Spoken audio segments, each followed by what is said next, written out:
আৰু আজিৰ পৰা আৰম্ভ হৈছে 2026 বৰ্ষৰ সৰস মেলা। আৰু এইবাৰ সৰস মেলা হৈছে পাঞ্জাবাৰীত অৱস্থিত কলাক্ষেত্ৰত। কলাক্ষেত্ৰৰ 3 নম্বৰ গেটৰ ভিতৰৰ ফালে গ'লে আপোনালোকে সৰস মেলা দেখিবলৈ পাব।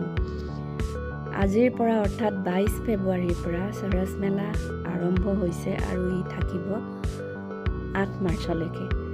বিভিন্ন বস্তু দি ইয়াতে বিভিন্ন বিপণীসমূহ আহিছে আৰু তেওঁলোকৰ বৰ আকৰ্ষণীয় বস্তুসমূহৰ লগত এইবাৰৰ মেলা আজিৰ পৰা আৰম্ভ কৰিছে।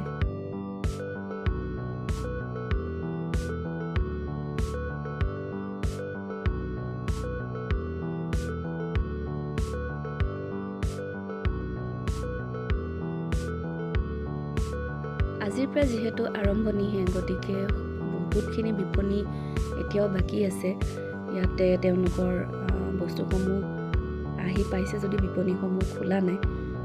তথাপিও আপোনালোকক আজি কিছুমানহে দৃশ্যাংশ দেখাব পাইছোঁ।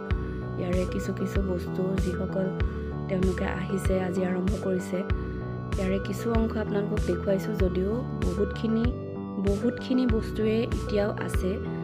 ইয়াতে আপোনালোকে গ'লেহে নিজে প্ৰত্যক্ষভাৱে দেখিব পাৰিব। হয়তো আপোনালোকে নিজৰ ঘৰৰ বাবে বা নিজৰ দৈনন্দিন জীৱনৰ বাবে যিসমূহ বস্তু বিচাৰি আছে, ইয়াতে হয়তো বিচাৰি পাব।